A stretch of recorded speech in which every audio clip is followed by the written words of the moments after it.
By subscribing and following our channel, you can be informed about the latest occurrences that took place around the globe.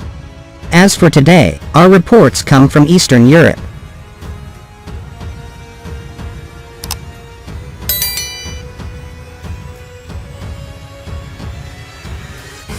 Russia's invasion of Ukraine has now entered its fourth month, with heavy fighting continuing in the east and south of the ex-Soviet country. It is reported that in the Kharkiv, Sloviansk, and Bakhmut directions, the Ukrainian armed forces have successfully repelled Russian assault operations. However, Russian troops gained huge success in Lysychansk, Donbas region. The Ukrainian army has repulsed enemy assault operations in the Kharkiv, Sloviansk, and Bakhmut directions.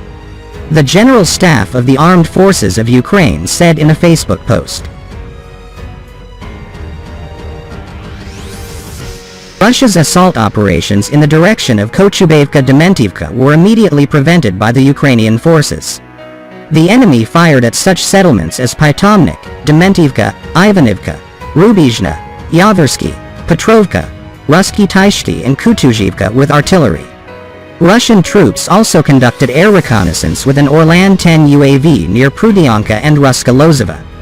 In the Sloviansk direction, Russian troops are regrouping. Ukrainian defenders successfully repulsed the enemy's assault operations in the direction of Dovank-Mazanivka. The enemy retreated. Russian invaders also carried out assault operations in order to gain full control over Bohorodikny but had no success. Russian troops opened fire near such settlements as Bohorodikny, Krasnopilya, Korolka, Vernopilya and Chervona Poliana. In the Kramatorsk direction, the enemy did not take active actions. Russian troops launched an airstrike near Tishanivka. In the Bakhmut direction, Russian troops launched a missile and airstrike near Soledar. The enemy launched artillery strikes on such districts as Bilohorivka, Pokrovsky, Klinov and Novoluhinsky.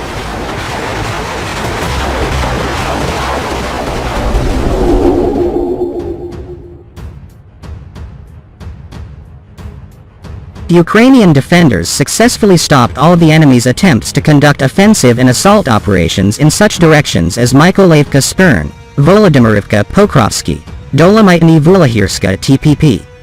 In the Avdiivka, Karahov, Novopavlivka and Zaporizhia directions, Russian troops fired at Ukrainian positions with cannon and rocket artillery all over the contact line.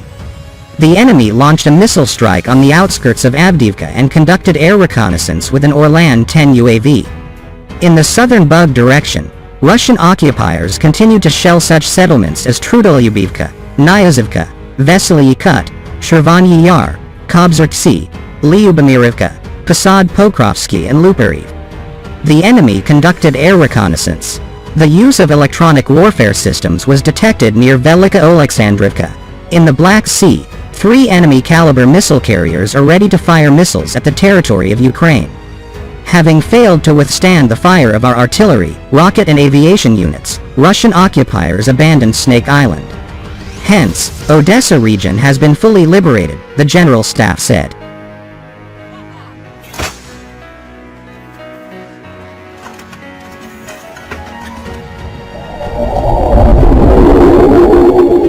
Overall, the Ukrainian troops advanced in the southern region. But the story in the eastern region is completely different.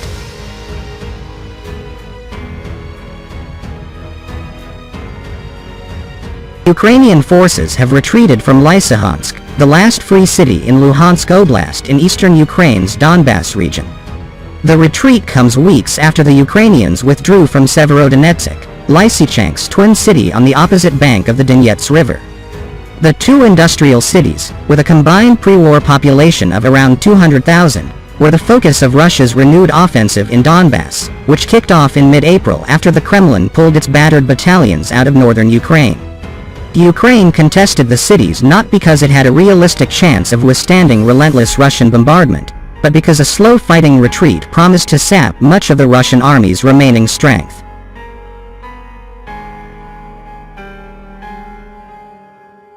Also, holding in place 50 or more Russian battalions in the east, that's half the overall Russian force, prevented them from heading south to block a Ukrainian counteroffensive that has been inching toward Russian-occupied Kherson, a strategic port with a pre-war population of 390,000 that's important to Ukraine's eventual economic recovery. The question, as Ukraine's exhausted brigades scramble east to their next line of defense around Siversk, 13 miles to the west along shell-pocked roads, is whether Kyiv's strategy worked.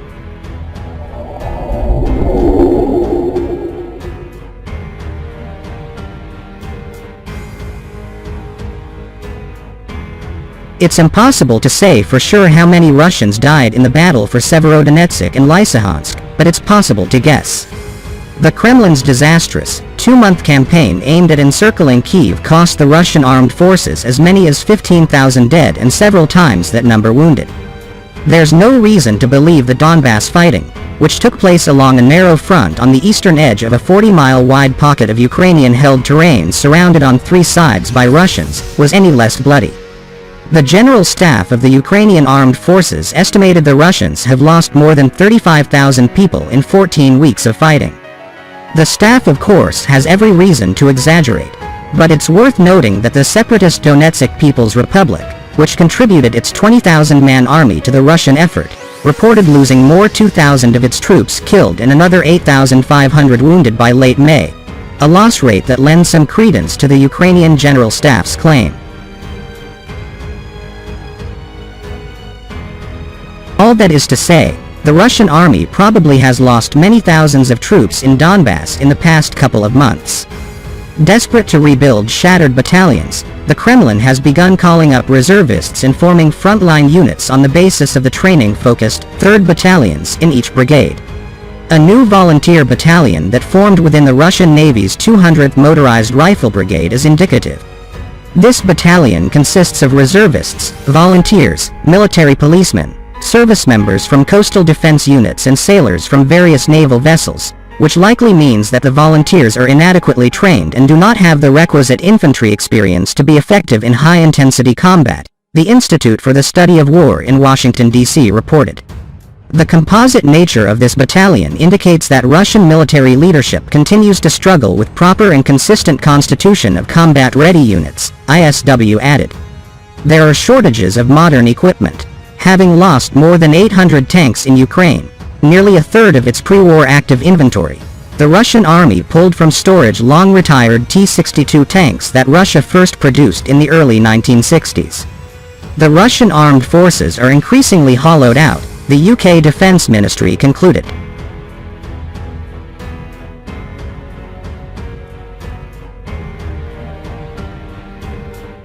The Ukrainian army suffered losses too, of course, between 100 and 200 deaths every day at the height of the fighting for Severodonetsk last month, according to Ukrainian officials. Ukraine's overall losses might be lighter than Russia's own losses, but not by much. Those hundreds or thousands of Ukrainian casualties bought time for Kyiv. As the Battle of Severodonetsk and Lysychansk raged, Ukrainian brigades launched an attack toward Kherson, and made steady if slow progress against thin Russian defenses.